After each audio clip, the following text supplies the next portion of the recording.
Bonsoir tout le monde. Alors comme je vous ai dit, vous trouverez une série de capsules d'applications concernant le pendule de torsion. Nous allons commencer par la première application.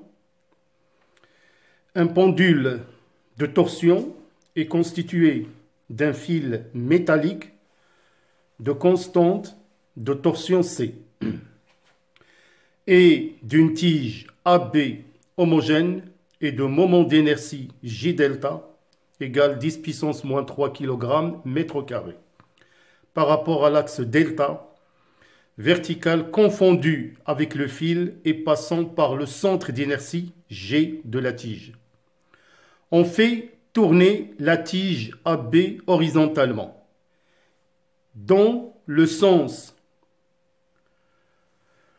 positif autour de l'axe delta d'un angle θm égale 1,3 radian par rapport à sa position d'équilibre,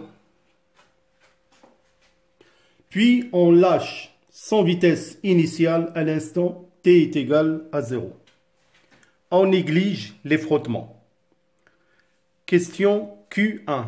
Déterminer l'équation différentielle et la nature du mouvement. Question Q2. Calculer C, la constante de torsion, sachant que T0 est égal à 3,97 secondes. Montrer que T0 est égal à 2pi racine carrée J delta sur C. Question numéro 3. En appliquant la variation de l'énergie cinétique en T0, en T est égal à 0 et T, déterminer l'expression de la vitesse angulaire θ point au carré en fonction de C, de θ, de θm et J delta. Déduire la valeur maximale θ point m, la vitesse angulaire.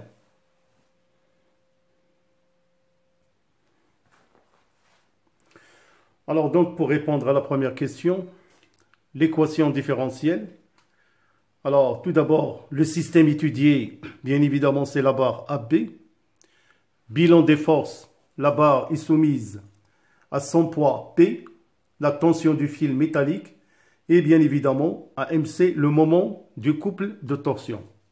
Toujours dans le référentiel terrestre supposé galiléen, on va utiliser le PFD. Normalement, c'est le principe fondamental de la dynamique qu'il ne faut pas écrire comme ça. Il faut écrire toute la phrase. Somme des moments par rapport à l'axe delta de toutes les forces extérieures est égale à J delta θ 2 points. Alors, ce qui fait le moment du poids P plus le moment de la tension T plus le moment de C est égal à J delta θ 2 points.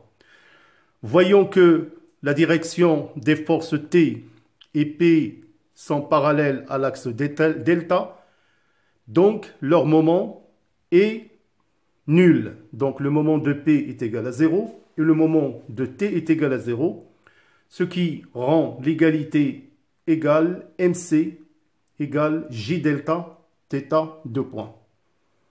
On remplace MC par sa valeur moins C θ égale J delta θ 2 points. Alors donc, moins C θ est égal à J delta θ 2 points, qui est égal, bien évidemment, à moins C θ est égal à J de delta D au carré de θ sur dt au carré, parce que θ 2 points est égal à D au carré de θ sur dt au carré.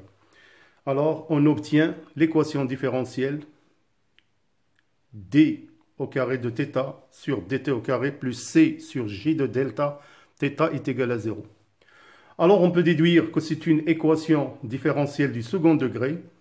Alors on déduit que la nature du mouvement est un mouvement d'oscillation périodique sinusoïdale.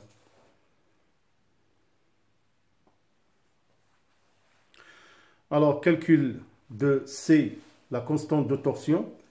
Bien évidemment, on va utiliser l'expression de la période propre qui est égale T0 égale à 2pi racine carrée de J delta sur C.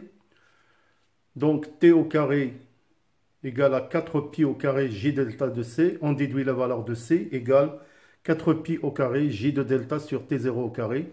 Application numérique, on va trouver C égale 2,5 10 puissance moins 3 newton mètre radian moins 1.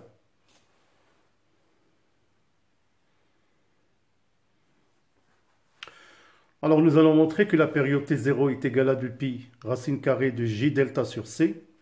Bien évidemment, nous allons partir de l'équation différentielle déjà établie, dθ, d au carré de θ sur dt au carré plus c sur J delta, θ est égal à 0. Alors, une solution de cette équation, c'est θ de t est égal à θm cosinus 2 pi t sur t0 plus phi. Alors, tout simplement, il suffit de remplacer la valeur de θ de t dans l'équation différentielle, mais comme on a une dérivée seconde à effectuer, alors on va trouver que d au carré de θ sur dt au carré est égal à moins θm 2 pi sur t0 au carré cosinus de 2 pi t sur t0 plus phi. Bien évidemment, on remplace dans l'égalité 1 et on va trouver après calcul θ de t facteur de moins 2 pi sur t0 au carré plus c sur g delta est égal à 0.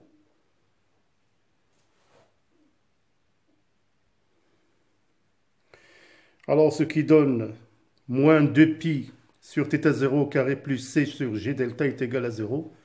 Alors de cette expression, on va trouver que t0 est égal 2 pi racine carrée de j de delta sur c.